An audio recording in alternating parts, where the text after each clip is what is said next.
हनुमान जी की परिक्रमा, भैरव की परिक्रमा, शंकर भगवान की परिक्रमा, शिव जी के जितने रुद्र अवतार हैं, शंकर भगवान के जितने अंश अवतार हैं, इन सब की परिक्रमा का भाव 3 परिक्रमा का।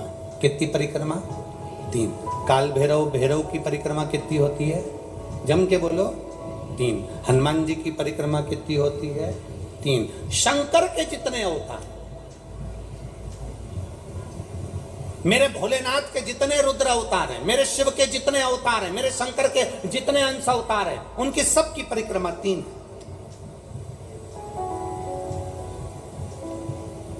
सबकी परिक्रमा 3।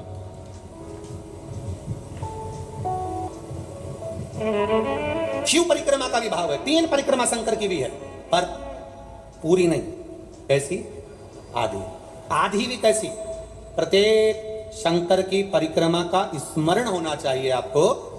ये समझे जरा, बहुत अच्छी तरह से आज कथा निकली है तो उसको समझ ले।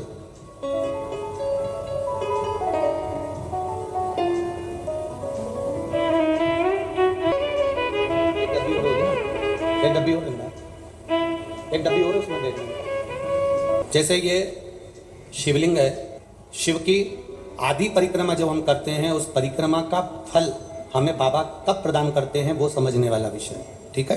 ये शिवलिंग, ये जलाधारी, ये भगवान के चरणारविंद जहाँ गणेश, कार्तिकेय, अशोक सुंदरी है, उस स्थान का।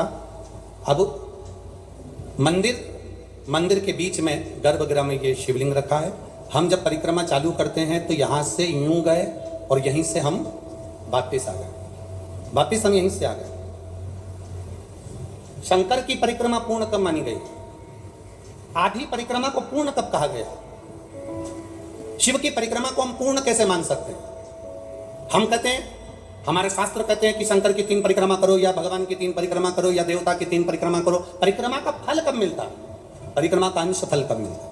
शिवलिंग जलाधारी मंदिर के बीचों बीच, जब मंदिर के बीचों बीच है, नंदी बाहर है, आपने परिक्रमा करना प्रारंभ करा, पूजन करने के बाद यहाँ तक गए, यहाँ से पानी बहता है, जल बहता है, तो हम इसको लांघते नहीं है, नहीं लांघते ना, इसको लांघते नहीं है। जब हम परिक्रमा करने के लिए यहाँ तक जब पहुँचते हैं, पहुँचने के बाद यहीं से थोड़ा सा पीछे हटकर हमको शंकर के शिवलिंग के वहीं से खड़े होकर नंदी का दर्शन करना चाहिए। जब हम परिक्रमा कर कर वापिस लौटते हैं, नंदी का, इस शिवलिंग के सम्मुख से जब बाहर बैठे नंदी का हम दर्शन करते हैं और वापिस अपनी जगह पर आकर खड़े होते हैं, तब हमारी परिक्रमा एक पूरी मान ली जाती है और उसका फल हमें प्राप्त होता है। उस परिक्रमा का फल, हाँ, हमने शंकर भगवान की परिक्रमा करी, किसी ने कहा आदि परिक्रमा करो, हम यहाँ तक गए, यहाँ से लौटकर वापिस आ गए। उस परिक्रमा करते समय हमने नंदी का दर्शन एक बार भी नहीं करा। अगर नंदी का दर्शन नहीं करा तो उस परिक्रमा का कोई फल हमें प्राप्त नहीं हो सकता। उस परिक्रमा का कोई फल हमें प्राप्त नहीं हो सकता। अब 3 परिक्रमा हमारा वर्णन किया, तो 3 परिक्रमा क्या करोगे? यहाँ वापिस आओगे, यहाँ वापिस जाओगे क्या? बोलो जम के, वापिस जाओगे क्या? नहीं। 3 परिक्रमा शंकर भगवान की जो वर्णन करी गई, यहां से चले, यहां पहुंचे, पहुंचने के बाद आपने यहां शिव जी का शिवलिंग के वहीं से नंदी का दर्शन करा, फिर वापिस पलटे, फिर नंदी का दर्शन करा, फिर पलटे, फिर नंदी का दर्शन करा। यहां खड़े होकर आप जब 3 बार नंदी का दर्शन कर लेते हो, एक ही परिक्रमा में 3 बार नंदी का दर्शन कर लेते हो, तो 3 परिक्रमा का फल प्राप्त हो जाता है और हमारा वो कार्य सफल हो जाता है। 3 परिक्रमा का,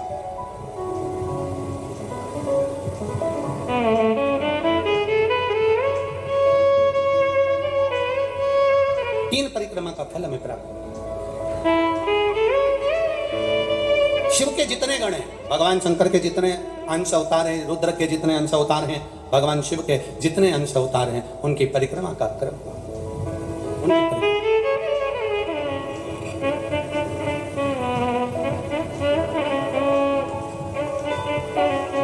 का जो क्रम कहा गया। मेरे ओगड़दानी की परिक्रमा करते समय आधी परिक्रमा, गला पकड़ रहा है, आधी परिक्रमा करते समय नंदी का दर्शन अवश्य करना। किसका दर्शन करना है परिक्रमा करते समय? परिक्रमा करते समय किसका दर्शन करना है? नंदी का दर्शन। पहुँचो जब परिक्रमा करने के लिए, जब मार्ग तक आप पहुँच जाए, मार्ग से आप वापिस नंदी का दर्शन करें, परिक्रमा का सुख अपने आप प्राप्त हो जाता है, अपने आप फल मिल जाता है। नंदी दर्शन शिव कथा कर रही है, भगवान शंकर का संवाद कर रहा है, शिव महापुराण की कथा कर रही है। परमात्मा को पाने का प्रयास ही हमारा मूल है। सुंदर बात शिव महापुराण में कही है, थोड़ा सा ध्यान देना। शिव को मंत्र से नहीं, तंत्र से नहीं, बहुत साधना से नहीं, बहुत घंटों तक भगवान की आराधना से नहीं, शंकर को प्राप्त करने का तरीका केवल एक सरल शिव महापुराण में कहा, पार्वती जी एक लोटा जल लेकर शंकर भगवान को समर्पित करती हैं, वो तरीका हमारे जीवन में उतारें, सारी समस्या का हल एक लोटा जल शिव को समर्पित करना। जब हम भगवान देवादिदेव महादेव को जल चढ़ाते हैं, जब हम भगवान शंकर को जल समर्पित करते हैं, जब हम भगवान शिव को जल समर्पित करने के लिए जाते हैं, तब उस जल के भाव में हम अपने हृदय के भावों को जोड़कर भगवान को समर्पित करते हैं। महाराज, एक किसी ने कल पत्र लिखा था,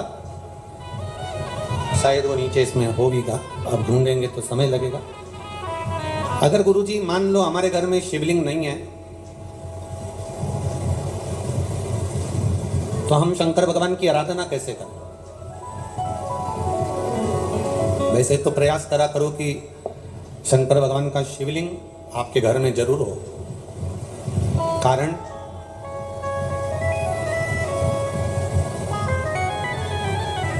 मान लो अगर कोई मंदिर के दरवाजे बंद हैं और घर में कोई समस्या विकट आकर खड़ी हो गई है, कोई बड़ी समस्या हमारे सामने आ गई है, तो हम अपने घर के शिवलिंग की आराधना कर कर उस बेलपत्र और जल को ले जाकर भी एक पत्र आया, देखो उस पत्र में उन्होंने अपनी रिपोर्टें भी लगाई हो।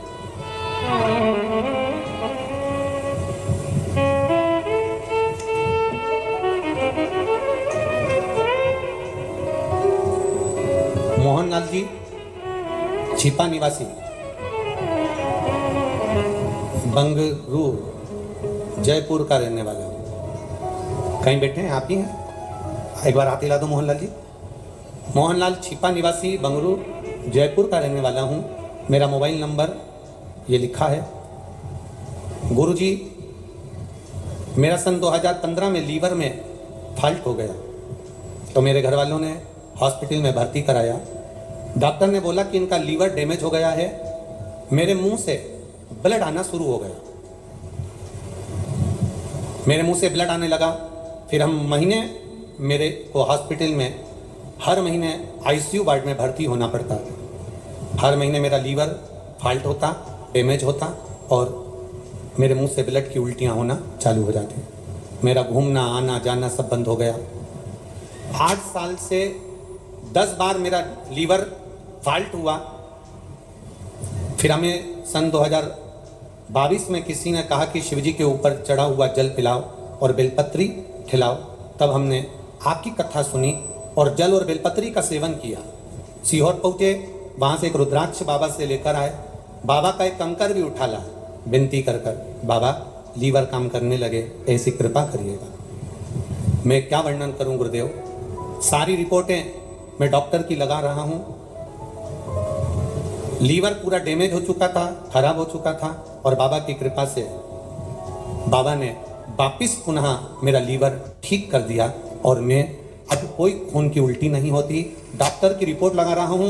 डॉक्टर भी आश्चर्य में है कि लीवर जो फॉल्ट हो जाता था, जो बेकार हो चुका था, वो ठीक कैसे हो गया। सारी की सारी रिपोर्टें मैं इस लीवर की डॉक्टर की पूरी जांचें लगा रहा हूँ।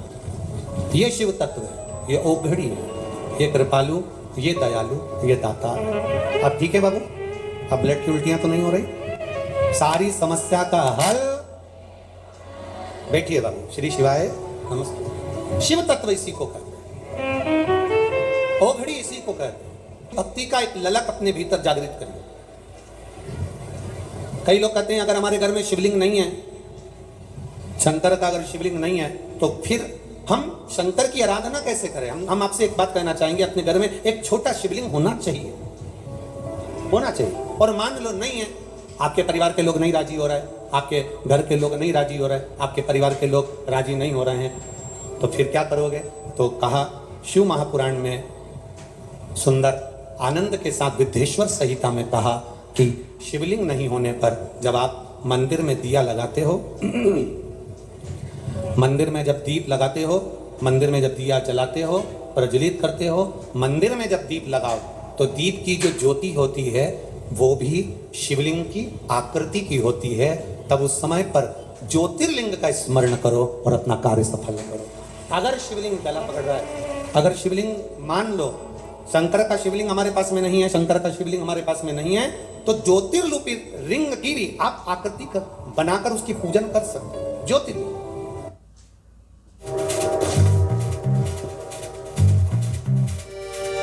क्या बोलते आप लोग?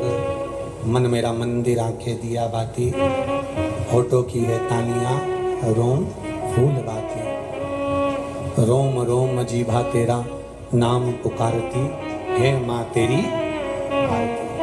तो जिस दीप को आप प्रज्वलित करते हो, जिस दिए को आप जलाते हो, जिस दीप को आप प्रज्वलित करते हो, उस दिए की जो बाती में जो अग्नि रहती है वो भी लिंग का स्वरूप है, वो भी लिंग का स्वरूप है। इसको हमारे यहाँ ज्योतिर्लिंग कहा गया, ज्योतिर्लिंग नहीं, ज्योतिर्लिंग कहा गया कि एक ज्योति में भगवान शंकर की आराधना करना, श्री शिवाय नमस्ते, भगवान शिव की स्तुति करना, श्री शिवाय नमस्ते, भगवान शंकर की आराधना में डूबना, एक ज्योति के प्रतिबिंब में, एक ज्योति के स्वरूप में। श्री शिवाय नमस्ते, शिव कथा कह रही है, श्री शिवाय, भगवान शंकर का संवाद कर रहा है। श्री शिवाय नमस्ते, श्री शिवाय नमस्ते। थोड़ा जीवन में अगर दुख आ रहा है, थोड़ी तकलीफें आ रही है, थोड़ा कष्ट आ रहा है, थोड़ी रोग आ रहे हैं, थोड़ी बीमारी आ रही है, थोड़ा कष्ट हमारे जीवन में अगर आ रहा है तो हमें घबराना नहीं है।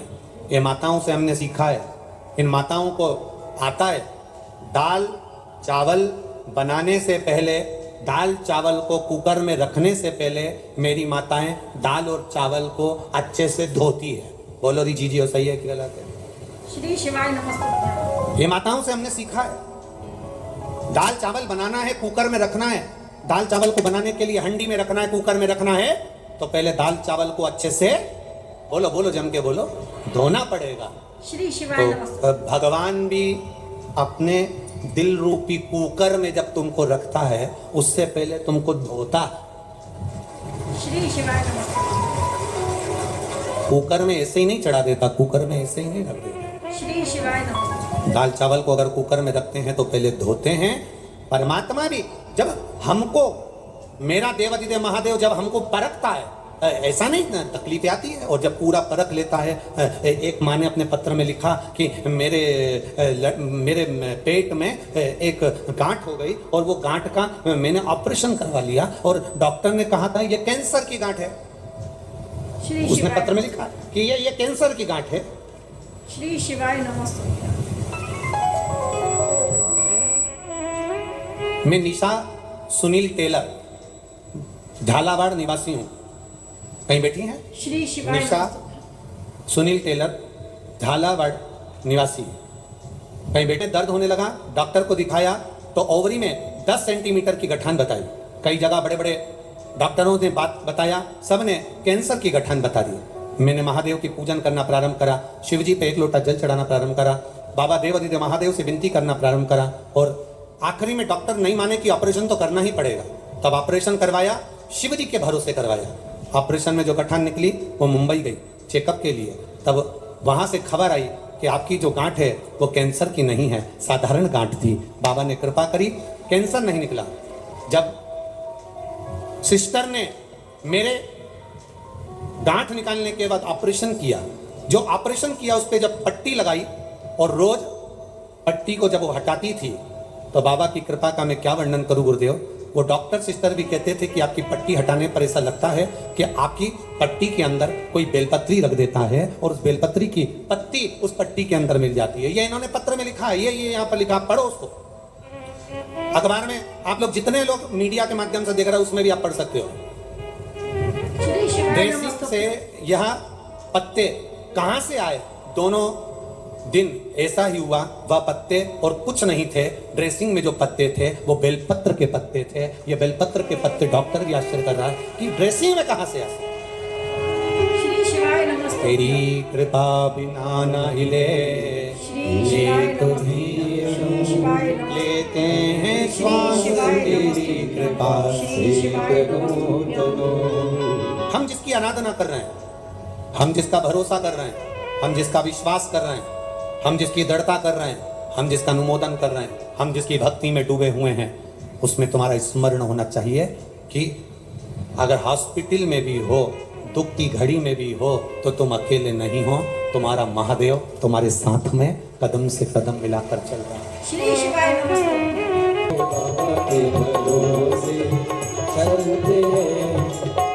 इतने तैयार बैठे रहते हो, तुम्हें बड़े सब तैयारी में बैठे रहते हो। इनने बजाया,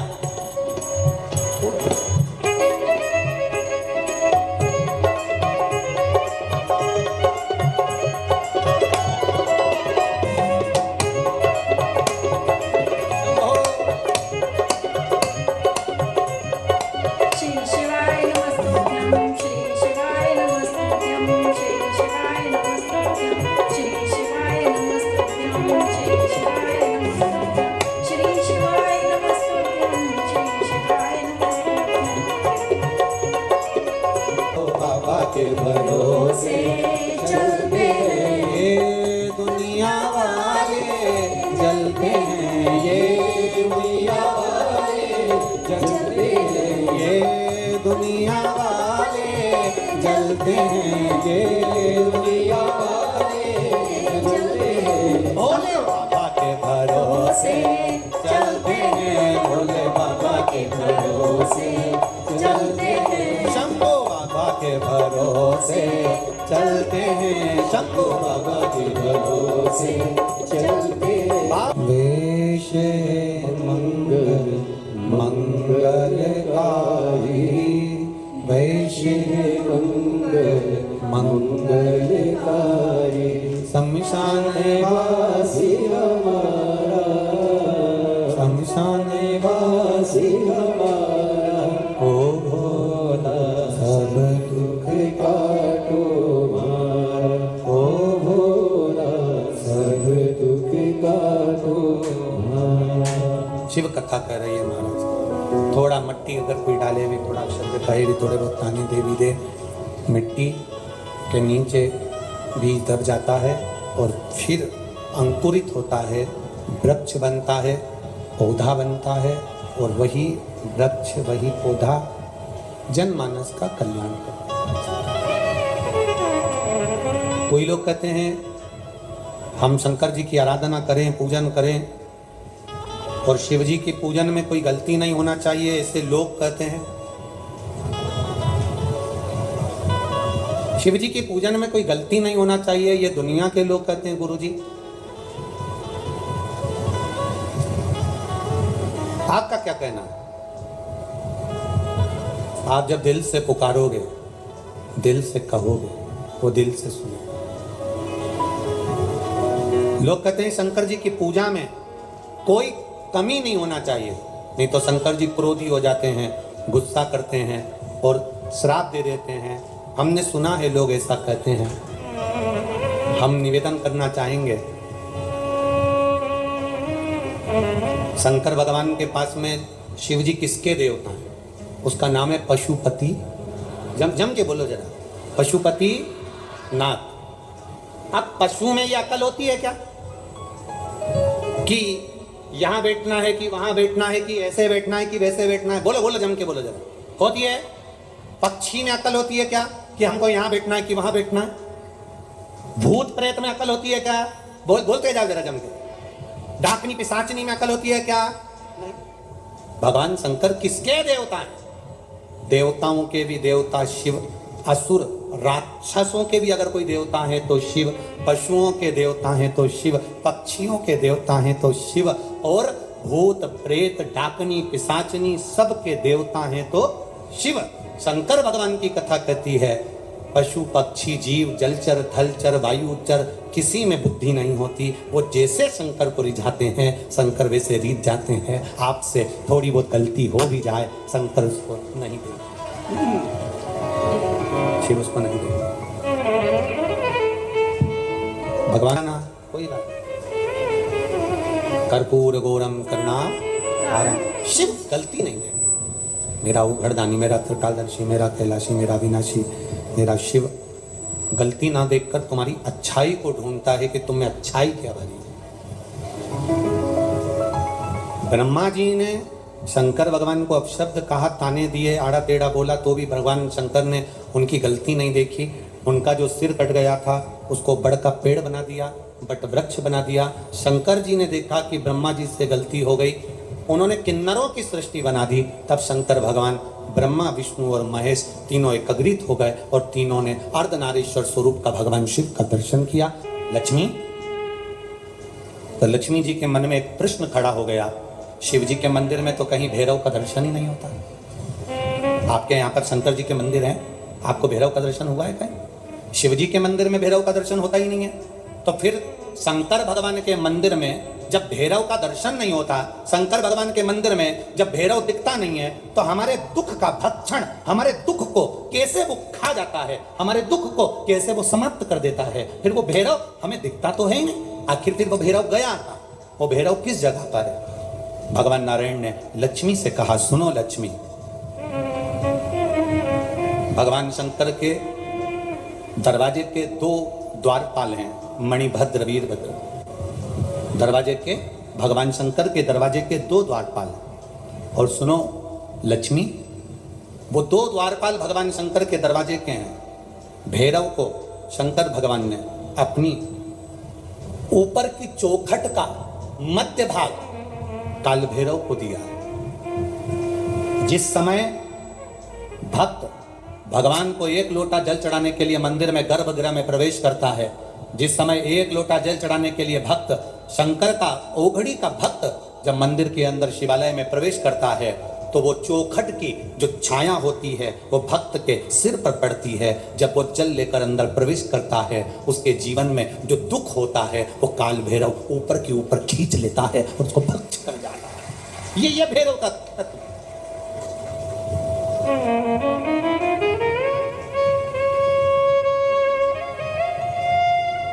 भैरव और भैरवी का कार्य क्या है? आपको सुख देना।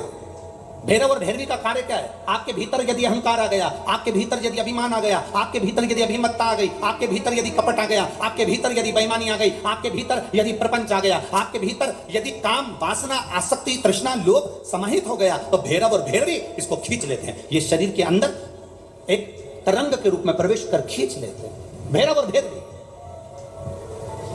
वो हुआ पुष्कर राज की भूमि पर हुआ। पुष्कर राज की भूमि पर हुआ।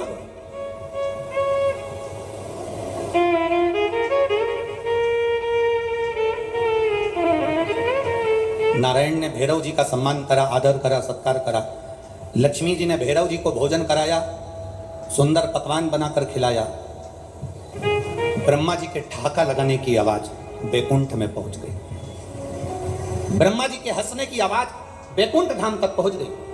ब्रह्मा जी के मुस्कुराने की आवाज, हंसने की आवाज बैकुंठ धाम तक पहुंच गई।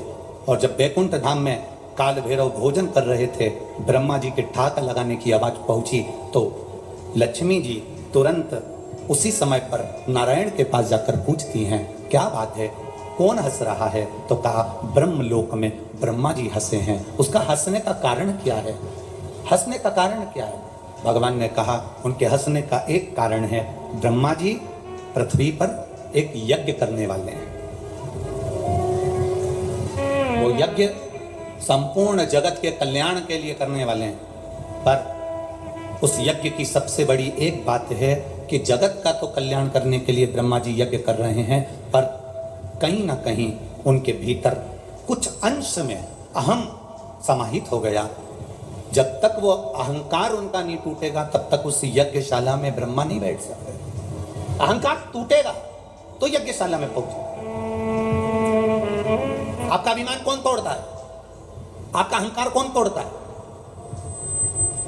आपका विश्वास कौन तोड़ता है? आपका भरोसा कौन तोड़ता है? तुम्हारा पड़ोसी कभी तुम्हारा विश्वास नहीं तोड़ेगा। तुम्हारे रिश्तेदार, तुम्हारा ये जितने दूसरे लोग हैं, ये तुम्हारा कहीं ना कहीं अहंकार नहीं तोड़ेंगे। अहंकार कौन तोड़ता है? हमारा खुद का अपना। जो माँ बहुत कहती है ना, मैं ऐसी बहू लेकर आऊंगी, ऐसी बहू लेकर आऊंगी, मेरा पांव दबाएगी, आदर करेगी, सत्कार करेगी। दूसरे की बहुओं में दिन भर गलती जो निकालती है, दूसरे की बहुओं को दिन भर देखा करती है, उसकी बहू ने ऐसा कर दिया, उसकी बहू ने तो सिर पे पल्लू नहीं लिया, मैं गई तो पांव नहीं पड़ा, मैं गई तो ऐसा नहीं हुआ। बस तैयारी कर लेना, तेरे घर में जो बहू आएगी वो चंद्र घंटा से कम नहीं आएगी।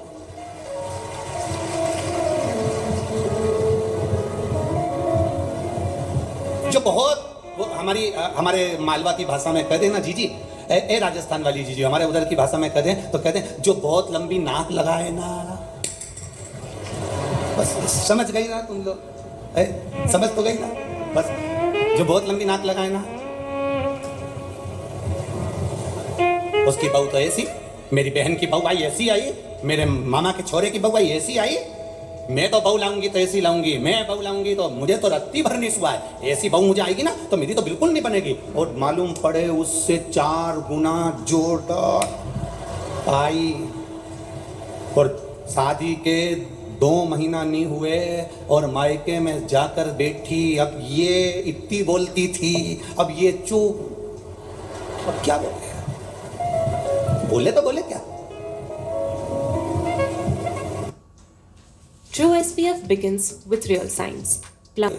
कोई दूसरा तुम्हारा विश्वास नहीं तोड़ता, कोई दूसरा तुम्हारा अहंकार नहीं तोड़ता, कोई दूसरा तुम्हारा अभिमान नहीं तोड़ता। तोड़ने वाले अपने होते हैं। जो कहती है मेरा बेटा, मेरा बेटा, मेरा बेटा, मेरा बेटा, मेरा बेटा, एक दिन वही बेटा सामने खड़े होकर कह देता है तुमने मेरे लिए करा क्या। अहंकार टूट गया, अभिमान टूट गया, अपने भीतर का हम टूट गया। जिसका तुम्हें अभिमान है, जिसका तुम्हें अहंकार है, जिसका तुम अभिमत्ता करते हो, सबसे पहले अहंकार तोड़ने वाला कोई दूसरा नहीं होगा, अभिमान तोड़ने वाला कोई दूसरा नहीं होगा, अपना होगा। ब्रह्मा जी को अहंकार थोड़ा सा आ गया, इसलिए ठाका लगाया, तब काल भैरव के कानों में शब्द पहुंच गया। लक्ष्मी जी ने भोजन कराते कराते कह दिया, भैरव तुमने अपना काम कर दिया, ब्रह्मा जी का सिर काट दिया। अब क्या ब्रह्मा के भीतर जो छोटा सा अभिमान भरा पड़ा है, जनमानस का कल्याण करने जा रहे हैं, पर भीतर से यह अहंकार आ गया कि मुझे संपूर्ण ब्रह्मांड में, संपूर्ण देवताओं में यह दिखाना है कि मैं कर सकता हूं। अब यह अभिमान सामने आ गया, इसका अभिमान कौन तोड़ेगा? तो सरस्वती जिस समय पर पुष्कर में श्रृंगार कर रही होगी, उस समय जब माता सरस्वती जाएगी, उस समय मेरी 64 भैरवियां हैं, उस 64 भैरवी में से एक भैरवी सरस्वती के अंदर प्रवेश करा दूंगा, और सरस्वती नहीं रहेगी, भैरवी के प्रवेश से वो सावित्री बन जाएगी, और सावित्री बनी कि अहंकार तोड़ देगी। एक क्षण मात्र की मैंने सावित्री को उस समय पर भेजा, मैंने भैरवी को उस समय पर सरस्वती के अंदर प्रवेश करा कर भेजा, और उसका रूप, उसका रंग, उसका स्वभाव, उसका स्वरूप चेंज हो गया। कई बार माताएं कह देती है अपनी बहू से, हमारी बहू को ना जाने क्या हो गया गुरुजी, अच्छी रहती है, ना जाने से कौन सा भेरू चढ़ जाता है। बोलो सही है कि गलत है? बात में बोलते हो कि नहीं बोलते? ये कहावत कहां से है कि मेरी बहू तो अच्छी थी, ना जाने ने कहां सा भेरू चढ़ जाता है। मेरी बहू तो बहुत अच्छी, एक हफ्ता तक अच्छी रहे, गरम गरम रोटी भी खिलाए, आदर भी करे, सम्मान भी करे, सत्कार भी करे, सब कुछ करे, पर पूरा 1-2 महीना तो अच्छी रहती है, पर 2 महीना में एक बार इसके मुंडा में ना जाने कहीं हो जाए, पूरा 2 महीना का कराया सब पानी फेर गया।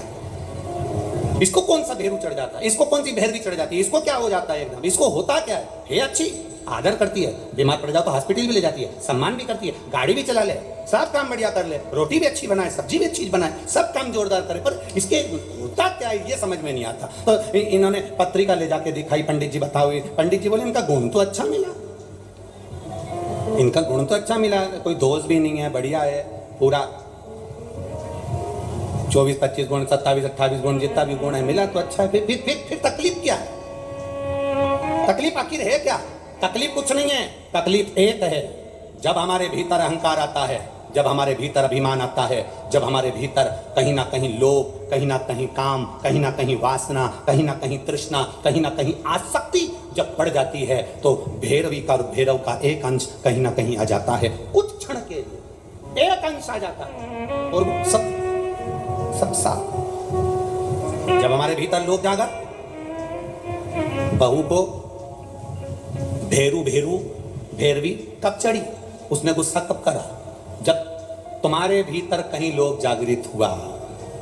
बड़ी बहू को ये वाली साड़ी दे दूंगी, लड़की आएगी तो उसको ये वाली दे दूंगी, और ये दिन भर में से मुंह चलाती है ना, बस तुम्हारे भीतर लोभ जागृत हुआ, आसक्ति जागृत हुई, क्रोध जागृत हुआ। उस समय पर भैरवा भैरवी का एक अंश तुम्हारे यहाँ फिर उस समय प्रकट हो गया। बहू ने बोलना बंद कर दिया, क्रोध में आ गई, उसने अपने पति से कह दिया, शब्द बोले। बाद में मालूम पड़ा कि आखिर हुआ क्या था, लड़ाई किस बात पे थी। बस लड़ाई छोटी सी बात पे थी। वो छोटी सी बात नहीं थी, उसमें अहंकार हमारा भी अड़ा हुआ था। जिस दिन हमने अपने अहंकार को उठाकर कोने में पटकना चालू कर दिया, उस दिन हमारा घर स्वर्ग बन जाएगा, आनंदित बन जाएगा। हम अभिमान से थोड़ा सा पीछे तो हटे।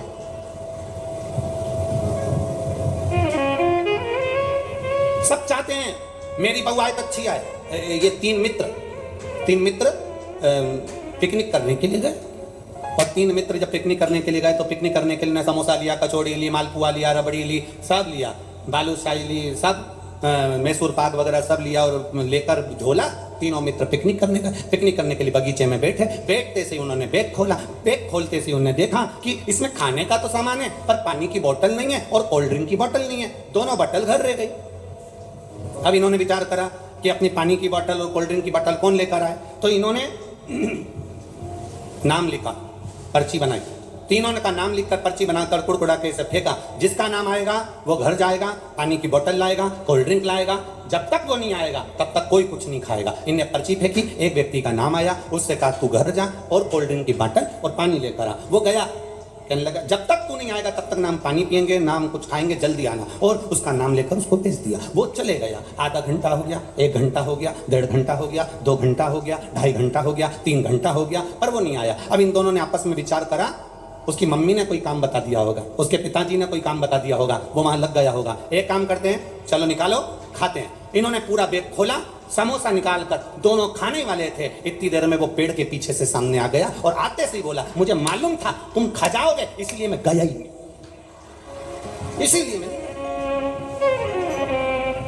वो इंतजार कर रहा था, ये बैग खोल के खाए और मैं सामने आऊं। हम भी इंतजार कर रहे हैं, हम भी ये सोचते हैं जाएंगे, होगा, करेंगे, इंतजार करते रहते हैं, पर परमात्मा की भक्ति में हम रम नहीं पाते, भगवान के भजन में हम रम नहीं पाते। अचानक समोसा निकला और वह पेड़ के पीछे से सामने आ गया। हमारी भी ऐसी आदत है, जब तक हमारे जीवन में तकलीफ नहीं आती, दुख नहीं आता, कष्ट नहीं आता, तब तक हम भी महादेव के मंदिर नहीं जाते। जब दुख तकलीफ कष्ट आता है तब मंदिर जाना चालू करते हैं। शिव पुराण कहती है, 1 लोटा जल लेकर आप अभी से शिव की आराधना में लग जाओ, दुख तकलीफ तुम्हारे घर से कोसों दूर हो जाएगी, फिर वो तकलीफ नहीं आने वाली।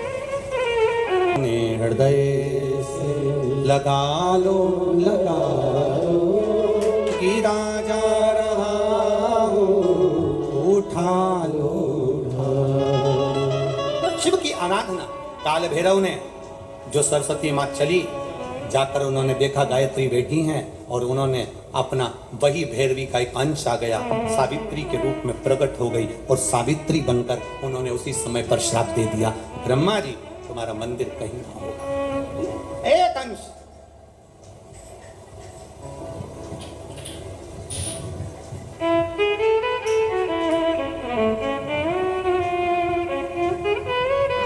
ब्रह्मा जी ने विचार करा,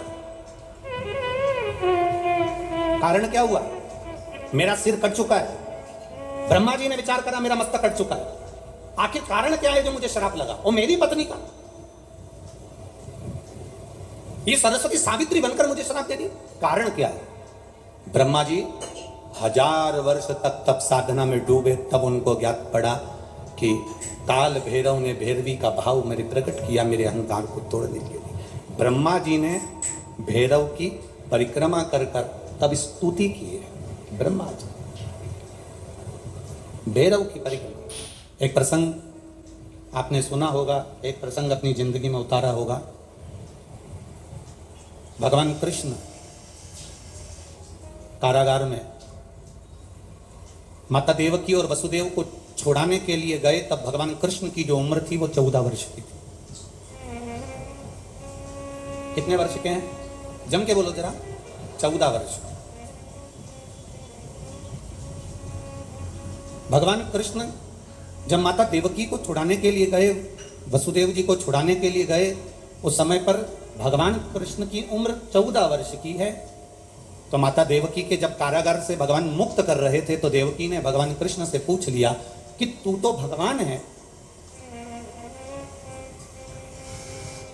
तू नारायण है, तू कृष्ण है, तू राम है, तू परमात्मा है, तू विष्णु है, तू दत्त है, और तू नारायण होकर, परमात्मा होकर मुझे छुड़ाने में तू 14 साल लगा दिए, और 14 साल के बाद तू मुझे छुड़ाने के लिए आ रहा है। कृष्ण, क्या 14 वर्ष के पहले तू मुझे छुड़ाने नहीं आ सकता था? देवकी माता ने अपने पुत्र कृष्ण से कहा कि 14 साल की तेरी आयु हो गई और 14 वर्ष के बाद तू मुझे छुड़ाने के लिए आया है। कृष्ण, क्या तू मुझे 14 साल के पहले छुड़ाने नहीं आ सकता था? भगवान कृष्ण ने कहा, माँ 14 वर्ष के पहले मैं आ जाता, पर पुराना हिसाब पूरा नहीं हो पाता। माँ, जिस समय पर मैं राम बना था। I need peaceful sleep, Rexa. Not in my job description. जब जब इस धरती पर कोई पीसफुली नहीं सोता, एकई बनकर मुझे 14 साल के लिए वन भेजा था, इसलिए 14 वर्ष का हिसाब आज पूरा हुआ।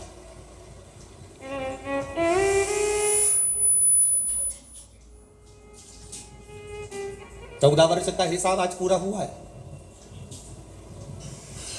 तूने मुझे 14 वर्ष के लिए वन करा था, वन भेजा था। 14 वर्ष मुझे वन में रहना पड़ा, तो 14 साल तुमको कैद में रहना पड़ा। ये हिसाब है मनुष्य जीवन का। देवकी ने कहा, अगर मैं केकई थी तो यशोदा कौन है? भगवान कृष्ण कहते हैं, वो यशोदा राम अवतार में जो मेरी माँ कौशल्या थी, जो 14 साल मेरा इंतजार करी थी, वो यशोदा मेरी माँ कौशल्या। तूने मुझे 14 वर्ष के लिए वन भेजा, तो 14 साल तुम्हें कैद में रहना पड़ा। वो 14 साल मेरा इंतजार करती रही, मेरा बेटा आएगा, मेरा पुत्र आएगा। रोती रही, मेरी याद में बिलखती रही, मेरी याद में अपनी आंखों के आंसू बहाती रही। इसलिए यशोदा जी की गोद में मुझे 14 साल रहना पड़ा, क्योंकि वो छोड़ना नहीं चाहती। कर्म कैसा है आपका? कर्म की गति कैसी है आपकी? पहले भी आपको कहा, आज फिर कहते हैं, मत बुरे कर्म कर बंदे, वरना पछताएगा। भगवान की आंखों से तू बच नहीं पाएगा, तू बच नहीं पाएगा। अरे ओ अज्ञानी, मत करना दा। अरे ओ अज्ञानी, मत करना दा। तेरे कर्म का फल भी तू ही पाएगा, जैसा किया तूने तेरे आगे आएगा। मत बुरे कर्म कर वरना पछताएगा। भगवान की आंखों से तू बच नहीं पाएगा, तू बच नहीं पाएगा। कोई बुरा नहीं है संसार में, ना पिता बुरा है, ना माँ बुरी है, ना पत्नी बुरी है, ना पति बुरा है, ना भाई बुरा है, ना सखा बुरा है, ना सास बुरी, ना ननन बुरी, ना बहू बुरी, कोई बुरा नहीं। हम जो अदालत में तलाक लेने के लिए जाते हैं, पति पत्नी दोनों अदालत में तलाक लेने के लिए खड़े रहते हैं, हम उनसे हमेशा कहते हैं, थोड़ा सा इंतजार करो, इतनी जल्दी निर्णय मत लो कि मुझे तलाक चाहिए। इतनी जल्दी मायके में जाकर मत बैठ जाओ कि मैं इस व्यक्ति के साथ रह नहीं सकती, मुझे ये बिल्कुल नहीं होना, मेरे सामने नहीं होना, मैं इसके साथ एक मिनट नहीं रह सकती। मान लो तलाक ले भी लिया, तुमने जिद पकड़कर तलाक ले लिया और मालूम पड़े तुमने दूसरी शादी कर ली, अभी तो तुमको जो भेरू मिला था उस पर कम सिंदूर चढ़ा था, अगला जो मिला पूरा सिंदूर चढ़ा हुआ मिल गया, तो क्या कर लो? हमारा केवल इतना सा कहना है, तलाक का निर्णय लेने से पहले, अपने परिवार को तोड़ने से पहले, हम बेटे से भी कहेंगे और बेटी से भी कहेंगे, हम सास से भी कहेंगे और बहू से भी कहेंगे, हम पिता से भी कहेंगे और पुत्र से भी कहेंगे, हम बेटी के माता पिता से भी कहेंगे तो हम बेटे के माँ बाप से भी कहेंगे। कोई बुरा नहीं है, बुरा है हमारा समय। ये समय को थोड़ा निकल जाने दो, सब अपने आप अच्छा होते चले जाएगा। उस समय की कीमत को पहचान। जब हलवाई जब भोजन बनाता है इतना बड़ा कड़ाव रखता है, बड़ा सारा कड़ाव, उसमें एक बोरी शक्कर डालता है, रवा डालता है, हलवा बनाता, सीरा बनाता, उसके पास में एक पलटा होता है, बोलो होता है कि नहीं होता, वो खोचा पलटा क्या बोलते हैं इधर इसको, पलटा, वो पलटा, उसका नाम ही पलटा है। पलटे का मतलब है कि उसको नीचे से ऊपर पलट देना, ऊपर से नीचे पलट देना। क्यों पलट देना? क्योंकि वो जले ना, अर्थात समय का इंतजार करो। किसी देवता के पास में पलटा नहीं है, पर मेरे शंकर भगवान के पास में त्रिशूल जो दिखता है वो पलटे जैसा ही है, उसका काम केवल पलटने का है। कब नीचे से ऊपर कर दे और कब ऊपर से नीचे कर दे किसी को नहीं मालूम पड़ता। किसी देवता के पास में पलटा नहीं मिलेगा। तुम देख लो भगवान विष्णु के पास में चक्र है, चक्र से क्या वो हलवा पलट सकता है, सीरा पलट सकता है? भगवान के पास में गदा है, गदा से क्या सीरा पलट सकता है? बोलते जाओ, पलट जाएगा क्या? तलवार है, तलवार से सीरा पलट जाएगा? नहीं। पर त्रिशूल एक ऐसा है जो पलटने का भी काम कर देता है। वो मेरे देवादिदेव महादेव के पास में है, उसने अपने पास संजो कर रखा है, वो पलट देता है। भाग्य को पलटने में देरी नहीं करता, थोड़ा समय जरूर लग सकता है। आप इतनी जल्दी निर्णय मत लेना कि मैं इसके साथ नहीं रह सकती, ये मेरे साथ नहीं रह सकता। हमें एक दूसरे के साथ नहीं रहना। बस आज के बाद हम एक दूसरे का मुंह नहीं देखेंगे किसी के कहने पर, चाहे इधर वाले समझाएं चाहे उधर वाले समझाएं। मेरा बेटियों से, मेरा बेटों से निवेदन है, आपका निर्णय आपके पास में है। आपको सोचना चाहिए कि हम घर परिवार अगर छोड़कर, एक अपने माता पिता को छोड़कर इसके साथ अगर शादी करी है, थोड़ा एडजस्ट करने का प्रयास करेंगे। जब नहीं होगा तब सोचा जाएगा। जब भी कोई निर्णय लेने का समय आए तब अपने मन को शांत रखकर, शिव का नाम लेकर, ओघड़दानी को याद कर कर, उसका भजन कर कर तब निर्णय लो कि मैं करूं ना करूं। अगर अपन निर्णय नहीं ले पा रहे तो फिर किसी अपने माता पिता के सामने बैठकर फिर विचार करना कि मैं निर्णय क्या लूं। माता पिता भी सही निर्णय नहीं ले पाए तो किसी सदगुरु के पास जाना, साधारण गुरु के पास मत जाना, नहीं तो वो कह देंगे कि तुम्हारी किस्मत में तो ये पति लिखा ही नहीं था, ये शादी जबरदस्ती हो गई, पत्रिका तो मिली ही नहीं थी, रिश्ता तो होना ही नहीं था। अब हो गया, उसको क्या करें? ये तो मालूम है कि ये रिश्ता नहीं होना था, गुण नहीं मिला, ये नहीं मिला, वो नहीं मिला, अब हो गया, उसका करे तो करे क्या? ये सब बात पुरानी हो गई। किसी सदगुरु के पास जाना, वो गुरु जिसने कभी किसी के संबंध को विच्छेदित नहीं हुआ, उस गुरु के पास जाना और गुरु के पास जाकर फिर बैठकर कहना। होता है कभी कभी अपना मोबाइल का फंक्शन अपने ही हाथ से गड़बड़ हो जाता है, अपने से नहीं सुधरता। सुधरता है क्या कभी कभी? तुम्हारी उम्र 75 वर्ष की हो गई, तुमने भले कितना भी कमाया हो, कितने भी लोग तुम्हारा कहना मानते हो, पर कभी कभी तुम्हारा मोबाइल 75 साल के तुम हो गए फिर भी तुम्हारा मोबाइल तुम सुधार नहीं पाते। तो क्या कहते हो? 15 साल का पोता, उसको आवाज लगाओगे, ए भानु इधर आ। हाँ दादाजी। अरे हमारा मोबाइल में ना जाने क्या हो गया, देख तो जरा। और भानु ने 15 साल का छोरा ने हाथ में मोबाइल लिया, कर पुरा के दादाजी के दिया, दादाजी चालू हो गया। दादाजी ने कहा मैं 75 साल का, मुझे मोबाइल सही करना नहीं आए और ये 15 साल का सही कर जाए। कभी कभी अपना मोबाइल अपने से ठीक नहीं होता।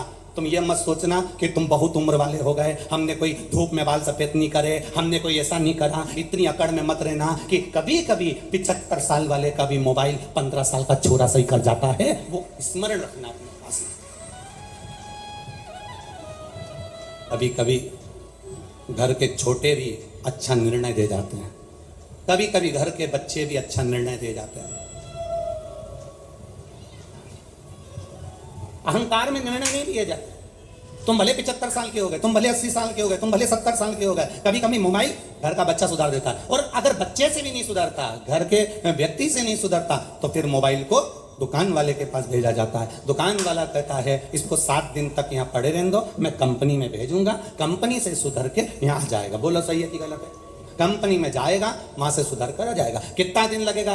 7 दिन लगेगा। बस अगर तुम्हारी बुद्धि काम ना करे, तुम्हारा चित्त काम ना करे, सही निर्णय तुम अपने बेटा बेटी के लिए ना दे पाओ, तो फिर 7 दिन के लिए शिव पुराण में जाकर बैठ जाना। कंपनी में अगर जाकर बैठ गए तो मोबाइल ठीक हो सकता है। 7 दिन कंपनी में मोबाइल को ले जाकर पटक दो, ठीक हो सकता है।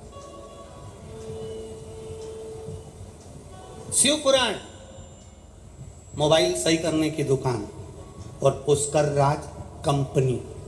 अब 2 ही चीज एक ही जगह मिल गई तो तुम तो सुधर आए हो। फिर तो अब उसमें तुम्हारे को सोचने की जरूरत है क्या?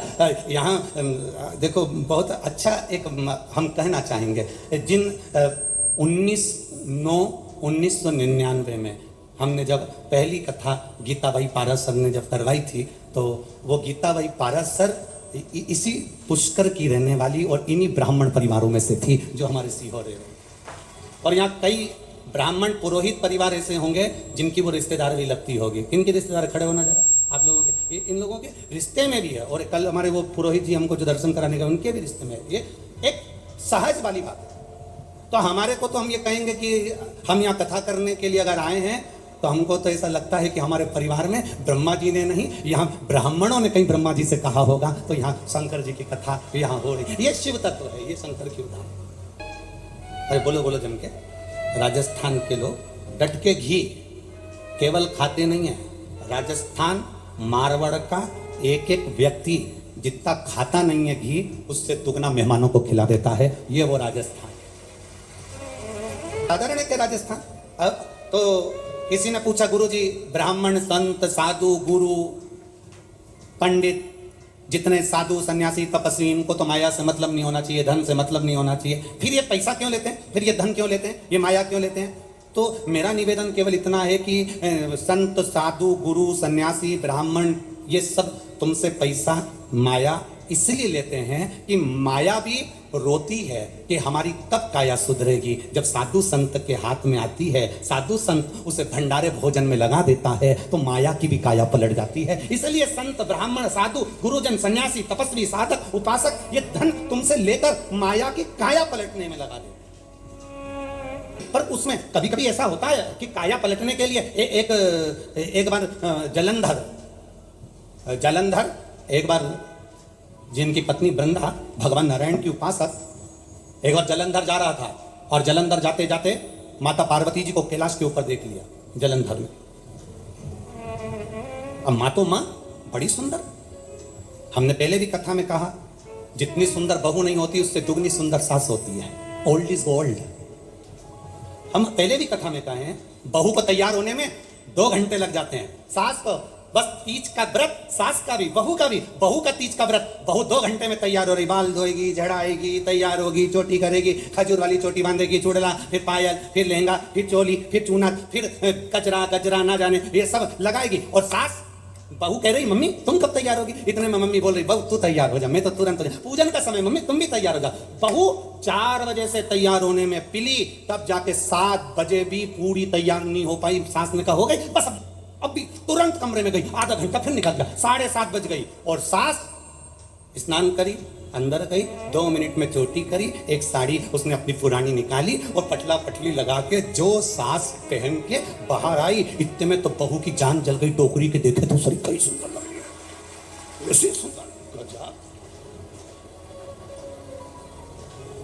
कारण क्या है? क्रीम की चमक 6 महीने रहती है, 4 दिन रहती है, 8 दिन रहती है, 4 साल 5 साल रहती है। पर सास जो भगवान की भक्ति में डूबी रहती है, अच्छे कर्म की चमक जिंदगी भर रहती है। उसको जरूरत नहीं है बहुत साज और श्रृंगार करने की, उसको बिल्कुल जरूरत नहीं है। वो बस अपनी मस्ती में रहती है, गई अंदर। और कभी कभी तो उसको अगर लाली लगाना भी नहीं आती ना तो उसमें से ऐसे लेके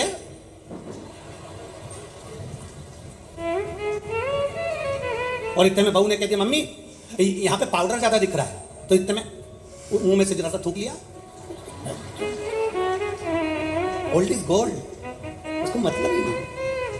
उसकी भक्ति, उसका भजन, उसका कीर्तन, उसका मंत्र जाप, उसका स्मरण और उसका परिवार के प्रति समर्पण केवल सास का ही नहीं, बहू जो अपने परिवार के प्रति समर्पित रहती है उसको ब्यूटी पार्लर जाने की जरूरत नहीं पड़ती, वो खुद ब्यूटी क्वीन बन जाती है, अपने आप सुंदर हो जाती है। जलंधर ने माता पार्वती जी को देखा, पार्वती जी बड़ी सुंदर माँ माता बड़ी सुंदर है माँ।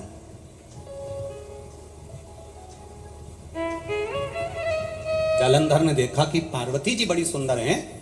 अब जलंधर ने मन में विचार करा कि कुछ भी हो पार्वती को मैं अपनी पत्नी बनाऊंगा।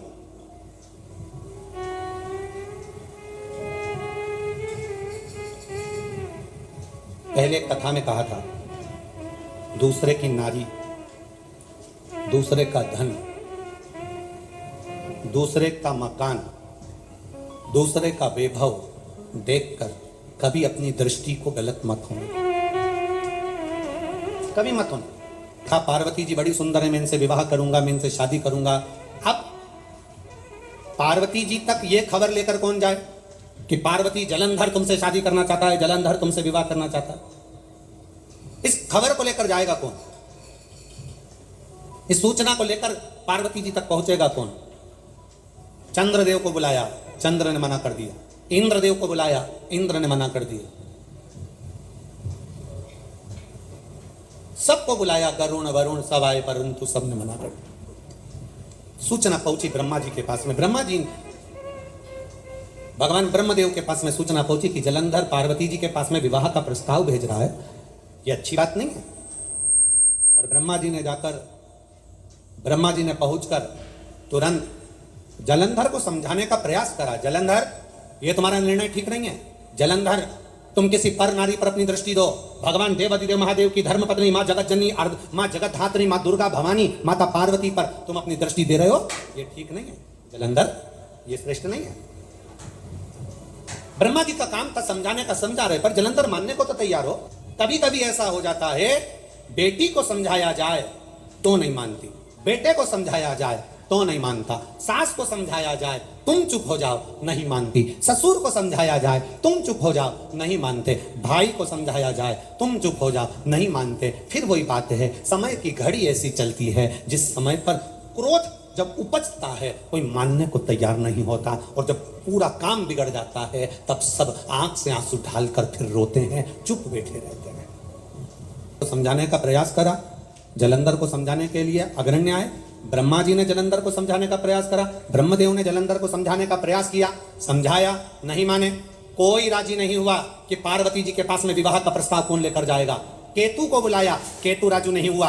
राहु को बुलाया तो राहु से जलंधर ने कहा, जब पार्वती के साथ अगर मेरा विवाह हो गया तो मेरा जो राज्य है राहु तुझे दे दूंगा। लालच आ गया, लोभ बढ़ गए, लालच बढ़ा।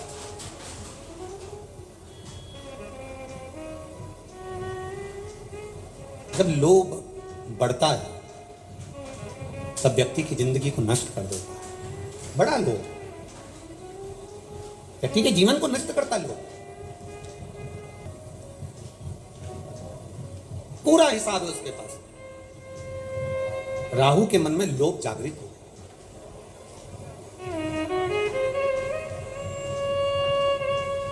अब बहुत ज्यादा लोभ विनाश का कारण बन जाता है, बहुत ज्यादा लोभ। और राहु के हृदय में जब लोभ जागृत हो गया, राहु के हृदय में जब लोभ आ गया, क्योंकि जलंधर ने कहा कि राहु, अगर पार्वती से मेरी शादी हो गई, पार्वती से मेरा विवाह हो गया, तो मेरा जो राज्य है, जलंधर कह रहा है, मैं पूरा राज्य तुमको दे दूंगा।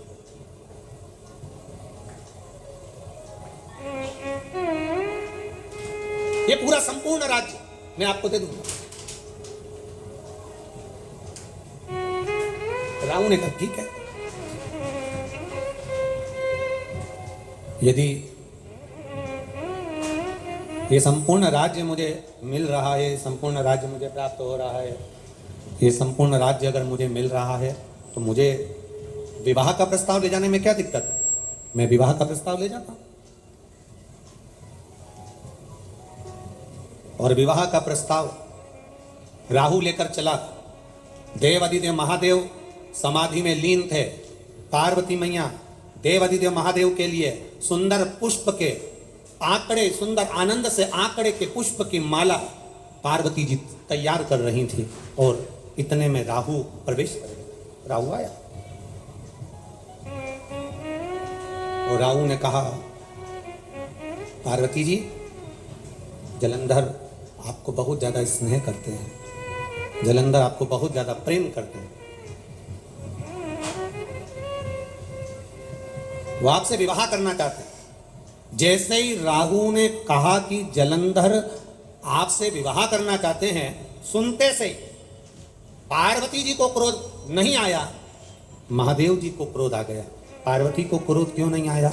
उसका एक कारण है कि अगर नारी अपने पति के साथ मार्ग से जा रही हो, महाराज, नारी अगर मार्ग से अपने पति के साथ जा रही हो और पत्नी को कोई अपशब्द कहे तो क्रोध पत्नी में कम आकर पति में क्रोध ज्यादा आना चाहिए कि मेरी अर्धांगिनी मेरे साथ जा रही है और मेरे साथ मेरी अर्धांगिनी, बेस कम कर बाबू, मेरी अर्धांगिनी मेरे साथ में जा रही है और उसको अपशब्द कहा गया, उसको ताना दिया गया, उसको आड़ा टेढ़ा कहा गया, उसको अपशब्द बोला गया।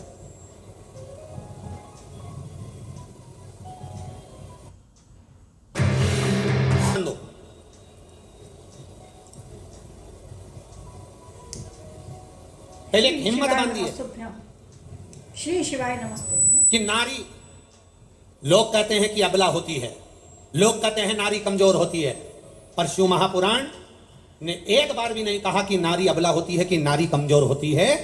जब जब देवताओं पर भी आफत आती है तो माता पार्वती चंडी बनकर टूटमान हो जाती है। नारी ना कभी अबला होती है और ना नारी कभी कमजोर होती है।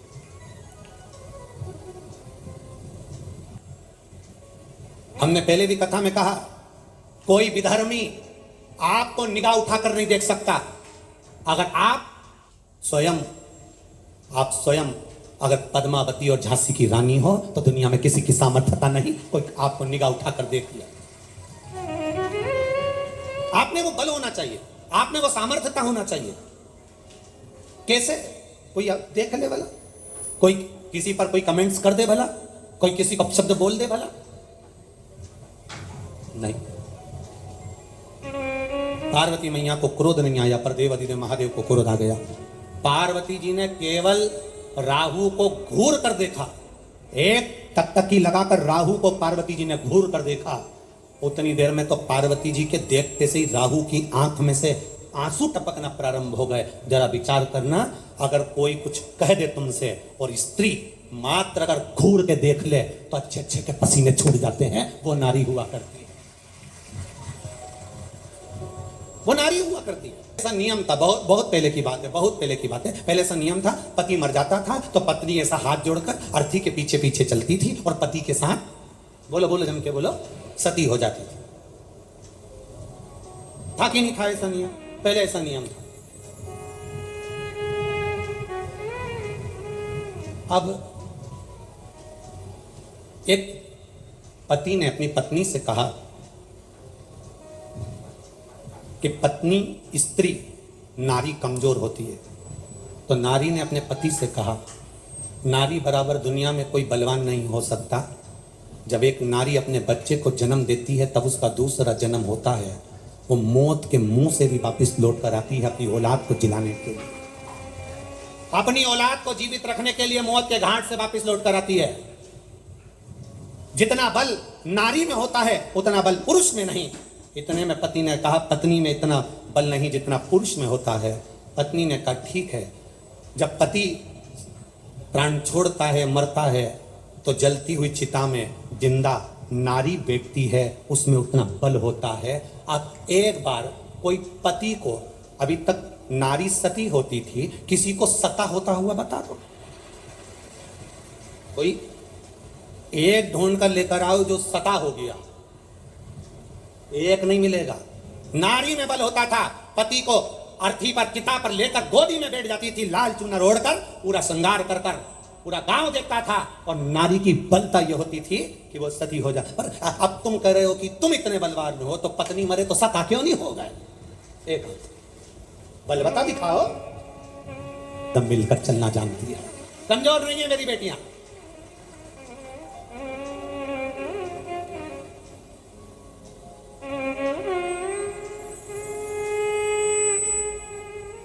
कदम से कदम मिलाकर चलना जानती है। पार्वती जी ने केवल राहु को देखा, राहु की आंख में से आंसू बहने लगे। भगवान शंकर को क्रोध आ गया। इतना क्रोध देवाधिदेव महादेव को आया, इतना क्रोध आया, इतना क्रोध आया कि क्रोध के कारण जैसे शंकर भगवान को क्रोध आया था और ब्रह्मा जी के समय पर नख से अपने पैर के अंगूठे के नख को तोड़ा और काल भैरव को प्रकट करा, काल भैरव से कहा कि ब्रह्मा का सिर काट दो, ऐसे ही शिव जी को जलंधर का विवाह प्रस्ताव जो राहु लेकर आया था उसको देखकर क्रोध आ गया। और इतना क्रोध मेरे महादेव को आया कि उनके क्रोध से एक गण प्रकट हो गया।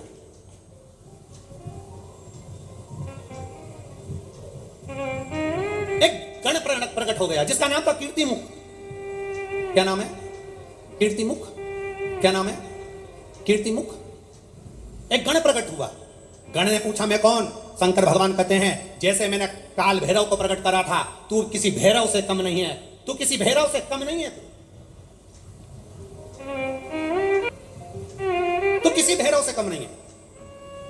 जा, मेरे प्रकट होने का कारण क्या है? शंकर भगवान ने कहा राहु को खजा, जा इस राहु को खा ले। अब तो शादी के बीच में जो होते हैं ना, लड़का लड़की के बीच में जो होते हैं, रिश्तेदारों के बीच में जो होते हैं, थोड़ा सा भी संबंध खराब होता है ना तो सबसे वाले बीच में जो रहते हैं सबसे पहले भागते हैं। जिनने कराई थी शादी, जिनने कराई शादी, कोई के मामा जी ने कराई, कोई के मौसा जी ने कराई, कोई के काका जी ने कराई, कि हमारा परिचित था उसने कराई, और जैसे ही संबंध बिगड़ा, लड़का लड़की के बीच में संबंध बिगड़ा, अदालत में बात पहुंची तो जो बीच वाला है ना सबसे पहले पीछे हट जाता। वो कभी नहीं कहता कि मैं तुम्हारा साथ दूंगा। अब क्या करें साहब, हमने तो अच्छा ही देखा था, हमने तो बताया था, देख लो, तुमने ही नहीं देखा तो हम क्या करें? हमको क्या मालूम था कि लड़की ऐसी होगी, हमको क्या मालूम था कि लड़का ऐसा होगा। बीच वाला भाग जाता। राहु भागा, जलंधर और पार्वती के विवाह प्रस्ताव को जो लेकर आया था वो राहु भागा। अब पीछे पीछे कीर्तिमुख भागता गया। भागते भागते राहु जलंधर के पास पहुंचा। मेरे प्राण कैसे बचेंगे? जलंधर ने कहा यहां से जा, अगर मुझे देख लिया तो मुझे खा जाएगा, चल यहां से। जलंधर ने भी भगा दिया। भागते भागते सब दूर गया। ब्रह्मा जी के पास में गया, इंद्र के पास गया, नारायण के पास गया, सब दूर जाकर आया, पर उसके प्राण बचाने वाला कोई नहीं था। उसके प्राण बचाने वाला कोई नहीं था। भागते भागते भागते भागते आखिरी में उसने देख लिया कि कोई प्राण नहीं बचा रहा। तब शंकर जी के एक शिवालय में जाकर बैठ गया। हाथ में जल का पात्र भरने के लिए पात्र भी नहीं था। हाथ की अंजलि में सरोवर के जल को भरा। हाथ की अंजलि से भी जल नीचे गिरने लगा। अपने तन का वस्त्र लेकर उसको जल में भिगोकर देवाधिदेव महादेव को चढ़ाकर उनको प्रसन्न कर रहा था। तब शिव जी प्रसन्न हो गए, क्योंकि भोला तो भोला है। श्राप दिया था, मारने के लिए आतुर हुए थे। इतने में शंकर जी ने कहा बोल राहु क्या चाहिए? राहु कहता है कीर्तिमुख से बचा लीजिए, वो मुझे खा जाएगा, प्रभु रक्षा करिए। शंकर जी ने राहु को अपने जटा में छुपा लिया, जटा में छुपाया। जब जटा में छुपाया इतनी देर में कीर्तिमुख आया। कीर्तिमुख ने कहा भोलेनाथ राहु तुम्हारी जटा में छुपा है, उसको मुझे खाना है, बाहर निकालो। शंकर भगवान कहते हैं अब उसे मत खा, मुझे प्रकट करा था राहु को खाने के लिए, भूख लग रही है, मैं किसको खाऊं? शंकर भगवान ने कहा तू मेरा गण है, एक काम कर, भूख लग रही है तू अपने आप को खा जा।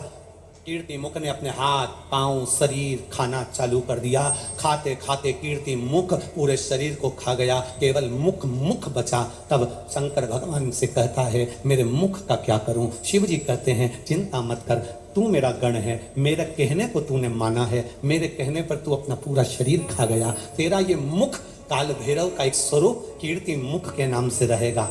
पूरे मृत्यु लोक में जितने देवालय, जितने शिवालय, जितने मंदिर रहेंगे, उस मंदिर के गेट पर तेरा मुख लगाया जाएगा। कभी भी आपने एक मुख मंदिर के गेट पर देखा होगा? जीवान बाहर निकली है, भयंकर सा मुख है। किसी किसी मंदिर में तुमने देखा होगा दरवाजे पर बिल्कुल बीच में लगा हुआ वो मुख नजर आता है। वो शंकर भगवान ने जिसको प्रकट करा था वो कीर्तिमुख था। शिव जी ने कहा सुन कीर्तिमुख, तू काल भैरव का स्वरूप रहेगा, तू भैरव का स्वरूप रहेगा। मंदिर में, देवालय में, शिवालय में, दरवाजे पर तू बैठा रहेगा, चौखट पर तू बैठा रहेगा। जो शिवालय के अंदर जल चढ़ाने के लिए प्रवेश करेगा उसके अंदर जितना दुख होगा, जितनी तकलीफ होगी, जितना कष्ट होगा, जितनी बीमारी होगी, जितना रोग होगा, जो शंकर के मंदिर में एक लोटा जल लेकर प्रवेश करेगा, भरे हुए पात्र को जब तू देखेगा तेरी दृष्टि उस पात्र पर पड़ेगी।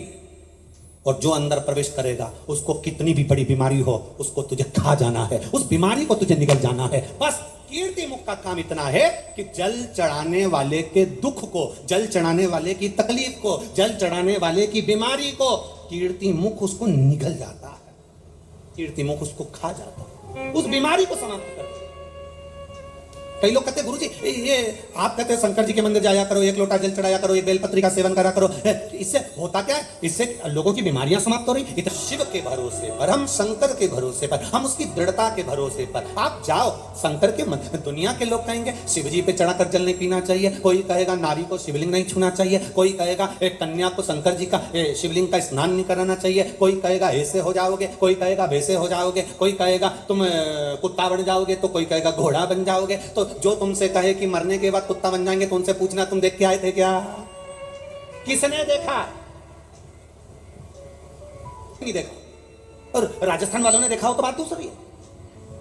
हमने तो पुष्कर देखा है, और पुष्कर देख लिया मतलब बैकुंठ देख लिया, बस बराबर है, एक ही बात है। थे क्या, देख के आए थे क्या? किस तरह की गाड़ी है, 4 व्हीलर, पूछना स्कॉर्पियो है कि टवेरा है, पूछो उनसे। हम ना बैकुंठ की बात करते हैं, ना हम नरक की बात करते हैं। आज तक इतनी शिव पुराण की कथा बाची, एक बार भी हमने इस व्यासपीठ से ये नहीं कहा कि तुम ऐसा करोगे तो नरक चले जाओगे। हमने ये भी नहीं कहा कि ऐसा करोगे तो बैकुंठ चले जाओगे। बोला कभी? कुछ नहीं बोला। इतना जरूर कहा कि मंदिर तक जाओगे तो तुम्हें बैकुंठ जाने की जरूरत नहीं पड़ेगी, बैकुंठ वाला टार्च लेके तुम्हें ढूंढता हुआ यहां चल रहा है। तुम काहे को जाओ? वो गाना याद कर लो, मैं ससुराल नहीं जाऊंगी, डोली रख दो कहारो, पहला संदेशा यमराज का आया, ये काले जेठ जी के साथ नहीं जाऊं। अगला संदेशा चित्रगुप्त का आया, ये डोकरा के साथ नहीं जाऊं। आखिरी संदेशा महाराज पिया जी का आया, मेरे भोलेनाथ का आया, तो नंदी पे बैठ के चले जाऊं। बस हक चाहिए क्या? नहीं जाऊं इसके साथ, नहीं जाना चाहूं। उसकी आराधना में, अरे मंदिर लगी रोशनी भुजाऊं कैसे, मारा रुसी गया भोलेना मनाऊं कैसे। ओ तांबा का हंडा में, अरे तांबा का हंडा में तातो धारो पानी, अरे नाए नहीं भोला नीलाऊं कैसे। ओ मारा रुसी गया भोला नाट मनाऊं कैसे। अब हम परमात्मा को रिझाएं कैसे, हम उसको मनाएं कैसे? अरे सोना की थाली में भोजन परोसा, अरे सोना की थाली में भोजन परोसा, अरे खाए नहीं भोला खिलाऊं कैसे, मारा रुसी गया भोला ना मनाऊं कैसे। अब वो खाए नहीं तो खिलाऊं कैसे, नहाए नहीं तो नवाऊं कैसे, ये अपने ऊपर है। हम जाएं, महादेव को रिझाएं, शंकर को हम जब रिझाएंगे तो हमारा जीवन सार्थक होगा। जब जीवन सार्थक होगा, वो दुख को खींचेगा, कष्ट को खींचेगा, बीमारी को खींचेगा, तकलीफ को खींचेगा, सारी समस्या का हल 1 लोटा जल। हम उसके मंदिर में उसको रिझाने के लिए पहुंचे। हम धन दौलत संपदा सत्ता वैभव, कोई कहता है सीवर वाला महाराज तो टोटके बता देता है, उपाय बता देता है, तो हम तो तुम जो समझो ना, टोटका समझो, उपाय समझो, कुछ भी समझो, पर कैसे भी जाओ, पर शंकर के मंदिर जाओ, अपना दुख मिटाने के लिए जाओ, शिव को पाने के लिए जाओ। तुम जाओ तो कैसे करता है। एक बार देवऋषि नारद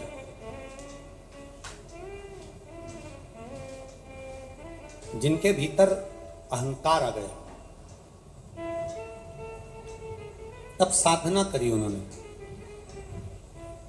और अभिमान भीतर समाता गया। शिव जी काम को नहीं जीत पाए, मैंने काम को जीता, अहंकार आ गया। मना करा था, भोलेनाथ जी ने कहा था कि यह बात आप देवऋषि नारद नारायण को मत कहना। शंकर भगवान ने कहा कि नारायण मेरी निंदा कभी नहीं सुन सकते। शंकर की पूजन करने वाले की, शिव की स्मरण करने वाले की, शंकर की भक्ति में डूबने वाले की, शंकर के भजन में डूबने वाले की कभी निंदा मत करो, क्योंकि तुम उसकी निंदा करते हो तो शंकर का भजन करने वाला तुम्हारी निंदा का जवाब नहीं देता। शंकर भगवान का भजन करने वाले का जवाब स्वयं शंकर ही देता है, स्वयं शंकर। ऋषि नारद के भीतर अहंकार जाग गया और कहां पहुंचे? सीधे पहुंच गए भगवान नारायण के पास में। नारायण के पास में पहुंचे तो उन्होंने देखा कि देवऋषि नारद के भीतर अहंकार आया और उन्होंने उनका बंदर का मुख बनाया। देवऋषि नारद का अभिमत्ता अभी भी समाप्त नहीं हुआ और सीधे आ गए पुष्कर राज की धरा पर। गर्भ वर्णन कर रही है, सीधे कूर्म पुराण वर्णन कर रही है, नारद पुराण वर्णन कर रही है। देव ऋषि नारद आ गए पुष्कर राज की भूमि पर, जहां पर भगवान ब्रह्मा जी बैठे हुए थे और नारद जी ने उनका गुणगान गाना चालू करा। साथ में उनके माता गायत्री बैठी थी उनके नजदीक में। अब उनके नजदीक में माता गायत्री बैठी हैं, मां सावित्री उनके पास से चली गई हैं। माता गायत्री उनके नजदीक में बैठी थी। अब देवऋषि नारद को भगवान नारायण ने समझाया था कि देखो, अहंता में मत पड़ना, अहंकार में मत पड़ना, अभिमत्ता से दूर रहना। पर नारद जी ने सोचा, शंकर भगवान ने मुझे ज्ञान दिया, भगवान विष्णु ने मुझे ज्ञान दिया, सब मुझे कह रहे हैं कि तुम अहंकार हो गया, तुम्हें अहंकार हो गया, परंतु ये मुझे जानते नहीं है मेरी गायन विद्या कितनी प्रबल है, मेरी विद्या का मुझे कितना आनंद है। मैं अगर भजन कर दूं, मैं गाना गा दूं, मैं संगीत की विद्या का आनंद कर दूं, तो सब मेरे पीछे हैं। अब पुष्कर राज की भूमि पर आकर देवऋषि नारद ने गायन विद्या करना प्रारंभ करी। जो गायन विद्या देवऋषि नारद ने चालू करा, गाना प्रारंभ करा, जो गाना प्रारंभ करा, नारद जी क्या गा रहे थे? ब्रह्मा जी का यश गुण। आप किसी का यश गुण गाइए, वो बड़ा प्रसन्न होगा। आता है तो हमारी बिमला जी बहुत जोरदार है जी, बिमला जी का कई कहना ऐसा काम करे, पूरा शादी का काम हमारी बिमला जी संभाल लेती, पूरा शादी का। बिमला जी तो फूल के गेंदा फूल हो गई। शादी में सारे घर के लोग होटल में एंजॉय कर रहे हैं और बिमला जी घर संभाल रहे, क्योंकि चढ़ा दिया ऊपर। सारे घर के लोग होटल में एक से बढ़कर एक आइटम खा रहे, दही बड़ा ने, चाउमीन ने, चमक पे लड्डू ने, आइसक्रीम सब खा रहे। और बिमला जी फोन लगा रही, मैं सुबह से भूखी हूँ, खाना भेजो। जी तुम्हारे पास खाना नहीं पहुंचा। इतने में उन्होंने अपने नौकर को भेजा, जीजी को टिफिन दे किया, ठंडा और फूल, गेंदा फूल और फूल।